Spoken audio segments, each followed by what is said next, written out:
Good to see you, Dom. Good to see you. But first and foremost, mate, I've got to give you something. You are the player of the month, and you thoroughly deserve it. And let me tell you something. I hope you've been in the gym, because feel how heavy that is, mate. Wow. Nice. It's good, yeah? Yeah, man, I'm proud of this one. You thoroughly deserve it, mate. I think you've been outstanding. You've been outstanding this month. You've been outstanding all season, I think, but in particular this month, and it's been fantastic, hasn't it? Yeah, it's been a good month. I think obviously when you come into any new environment, you got to settle in. Yeah. I didn't have a pre-season, so I had to kind of get fit as I went. Yeah. And but yeah, goals started to come in December, and you know, thankfully I'm in a good moment now. How did the move come about? Obviously, you leave Everton, and then there's a lot of football clubs going to be looking at you and wanting you. How did this move come about to Leeds United? I suppose it came about quite late, really. When you're in that position, every day is different. Yeah. You know, you're free. You can kind of sign anywhere at any time, and you're weighing up different options and things like that, having different communications, and it's a strange position to be if you've never been in that position. But I think once the communication started with Leeds, I think it took maybe a week. Yeah. You know, it was like boom, boom, boom, boom, boom. Had Yeah. conversations and had a really good feeling from the start, and got it done, I think, 4 days before the start of the season, so was ready to go. That's good. So obviously you would have spoke to the manager, Daniel Farke. Did he have a big influence of you signing for this football club? You know it's a big football club anyway. The fans are fantastic. I've played there many a times. It's a hard place to go and play football. But was it Daniel Farke? Did he speak to you and say a lot about the size of the football club as well? Yeah, so the day before, I think it was 1 or 2 days before I ended up actually signing, I was already pretty much most of the way there, but then I had a conversation with the manager, and he confirmed it for me that this is the place that I wanted to come and play. I think I could feel his desire to get the most out of me. Yeah. But then also the stuff that the way he spoke about the football club and the environment sounded something that aligned with where I was at and what I was looking for. So I got a really good feeling off that phone call, and obviously thankful that so far I've been able to repay his faith in me by hitting the back of the net. Yeah, definitely. And I hear you speak a lot about your family, and that's a big thing. I think people don't understand how big a family is. That plays a big part in your football. And have they settled? Do you feel like you're settled at Leeds United, you and your family in this area? Yeah, we settled very quickly. Obviously, it's not too far away from where I was before. Yeah. And yeah, I think I'm a Yorkshire man myself, so it's kind of, I felt at home straight away. I said it before, like as soon as I walked through the door, hearing like familiar accents and things like that just made me feel comfortable, and it was small things that helped me settle in. But my family's good. My wife, my daughter, we're all settled and happy and healthy, which is the main thing. Yeah, that's good. And you just said it, you alluded to it earlier, obviously you signed late, and I don't think a lot of people realise that you signed late and maybe had a few injuries, and that's probably slow to get going in pre-season, because people don't understand. They think, oh, you know what he's meant to do, come through the door, he's playing catch up and hit the ground running, and then all of a sudden you started slow, and then you got 7 and 6. You're in fantastic form, in brilliant form at the moment. How did it feel to get that 7 and 6 from starting so slow? Good. Obviously, when you're a striker and you go on a bit of a barren run, you just have to stay mentally tough and mentally positive, knowing that, all right, the next chance I get is going to go in, and then the run starts. And for me, not having a pre-season and having to play catch-up, I felt rusty. Yeah. But the expectation was there nonetheless of, I'm the number 9, I'm expected to score goals, and I'm expected to be the focal point of the team. So I knew that I still had a job to do, and I knew that I would get better and better with time, and then it just took one, and then thankfully, the gates opened. But I knew I was getting fitter and stronger, and it's more like up here really, because I finished the end of last season, finished it fit, but I had an injury last season which kept me out for a while. So it's how it goes, when you're a striker, it's the feeling of when you're on the pitch, and it took me a little while to get that, but once I got it, it's there now. The Man City game, so obviously you're losing the game, and the manager makes a change of formation, and I'll be honest with you, and a lot of other people and probably pundits thought you had a big week. Leeds had a massive week that week, and then all of a sudden you obviously have a fantastic result against Chelsea, and then get the brilliant result against Liverpool. But it was the change of formation against Man City. Fair play to the manager for changing it and sticking with it, because people used to say he just loved his 4-3-3 and was he ever going to change, and it's kind of worked, hasn't it? Absolutely. We went a fair few games unbeaten through December, playing that system.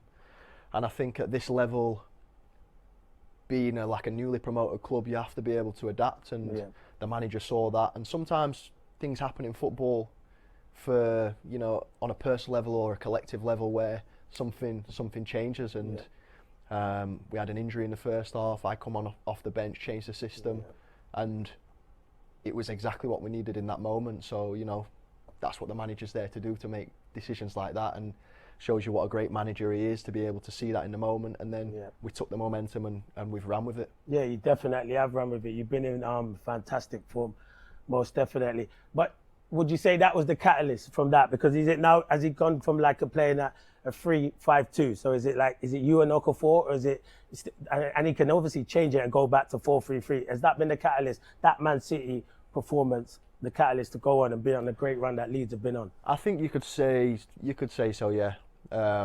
That week, to be honest, has been the catalyst to kind of, we were on a little bit of a tough run, and that flipped it for us and gave us the confidence that we needed to change that. But that week, them 3 games, the way we performed, more so, I think, helped us believe that we all belong and believe what we're capable of doing on a football pitch. And then the system that we've played has stabilised us, but then we've also flipped back to a 4-3-3 in games. I think it was against Brentford. Willie Nonto came on, crossed it in for me, and that was out of a 4-3-3. So, you know, the base formation gives us the idea of how to play, but at times it's down to us as players to take responsibility and also do what got us here, and do what got us to this level. Definitely. So that switch, because I've looked at your goals. A lot of your goals are in the 6-yard box, but they're not at the front post, they're not at the back post, they're in the middle of the goal. Is that something you've worked on, or is that something, as the managers said to you, to be in and around the 6-yard box more? Because your goal's fantastic. As you said, the Brentford one, I thought your movement's brilliant. A lot of people won't see that, but it was just a little bit of movement off the defender, and we know you're one of the best in the air in the Premier League, in my opinion anyway. But yeah, there's a lot of your goals in the 6-yard box. Is that something that you've worked on?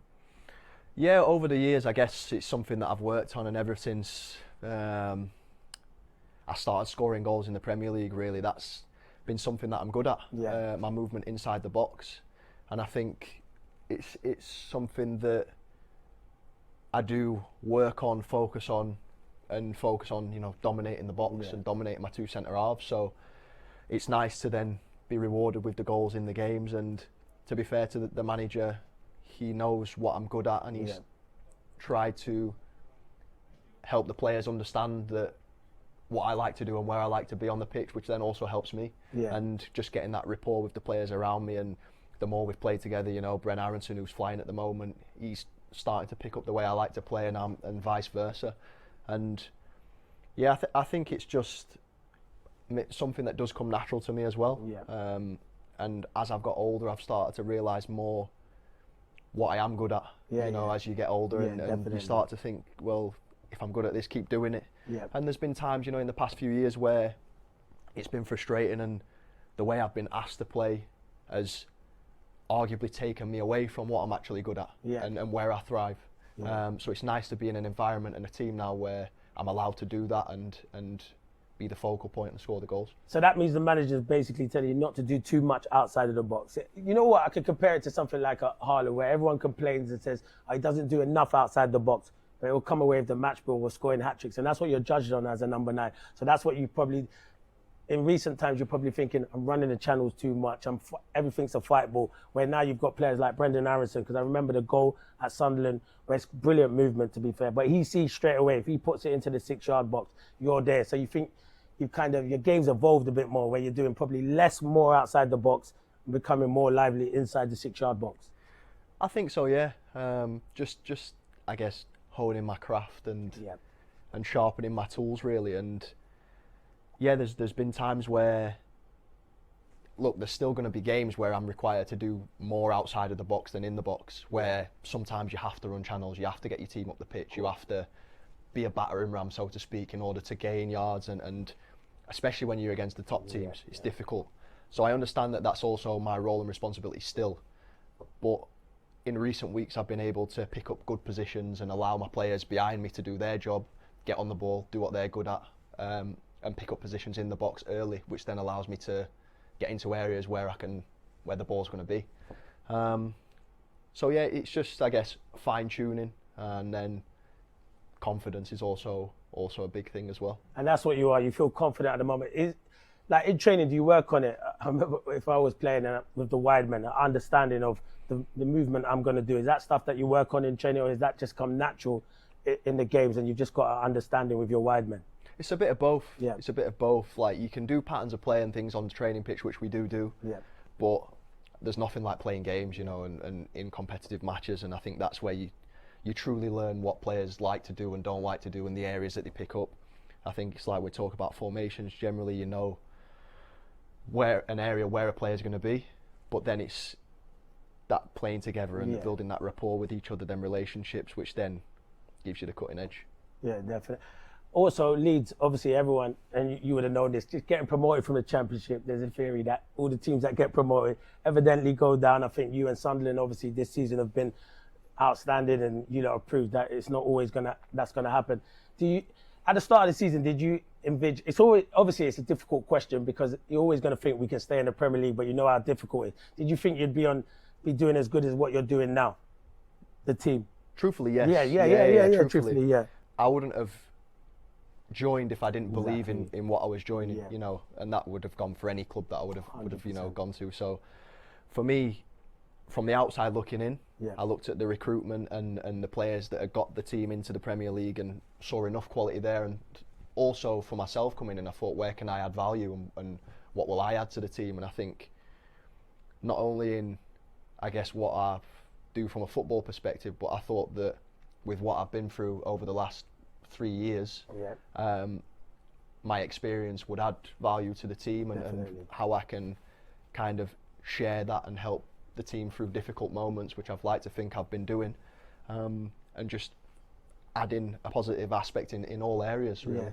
Do you speak about it much though? Because I've always wondered that. Obviously, you know, when you're going to get journalists ask you stuff about, and sometimes you say what we stay in house stays in house. I've done it before when we were at clubs, and you're thinking, we're not going to tell you that we're speaking about it. But do you actually have conversations within the group or the management staff, or do you have meetings to say, obviously, this is our target, and we set targets like each month of how many points we can get?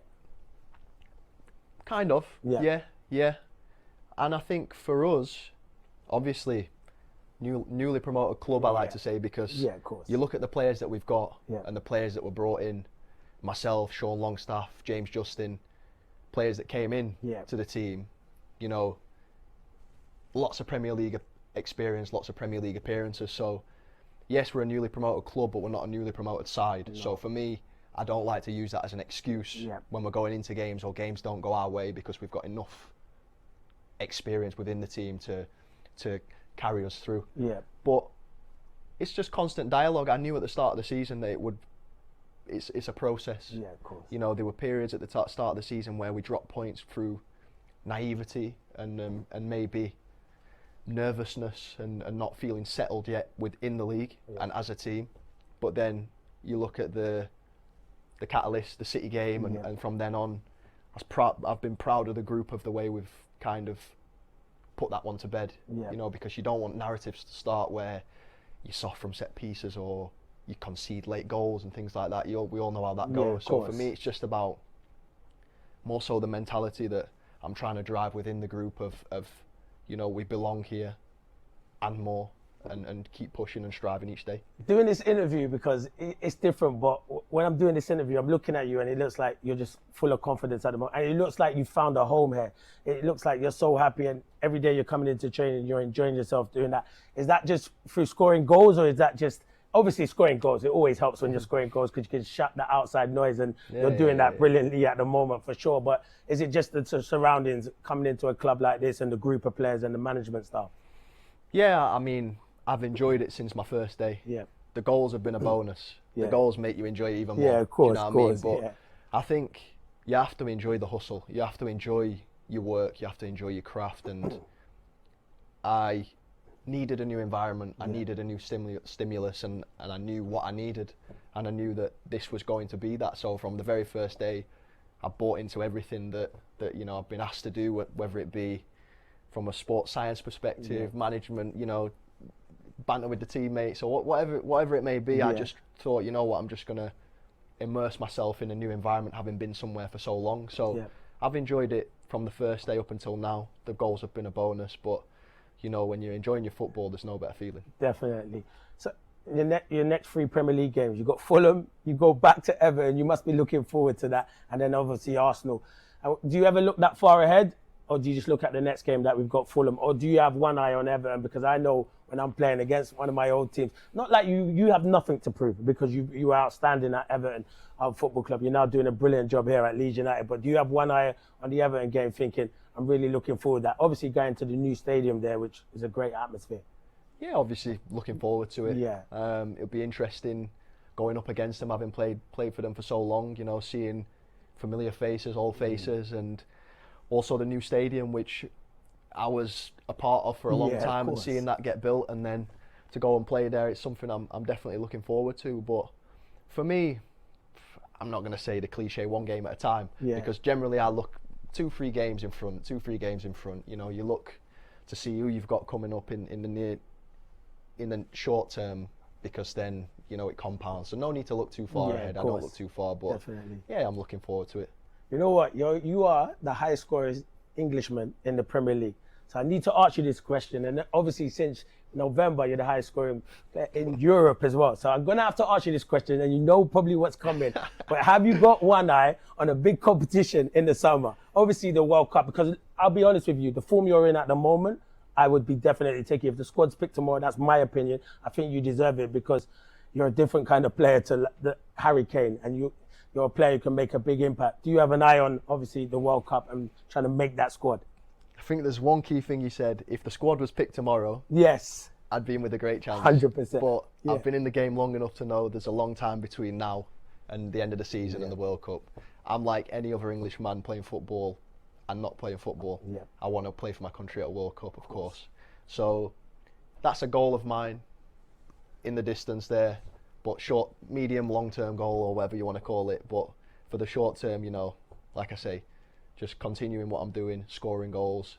And I like to think if I maintain this form, it gives me the best chance of being involved. I agree with you, but I've always said this because strikers are like this. No, I'm not going to try and ask you no difficult questions. I would never do that to you, though. But what I'm thinking is, do you look at the other, obviously, English strikers that are playing in the Premier League, and every week you think, oh, he didn't score, but I've gone and scored 2 goals. I'm obviously thinking, do you think that and think, well, yeah, I hope Thomas Tuchel's watching that I'm doing. And obviously he will be watching it. We're in the best league in the world.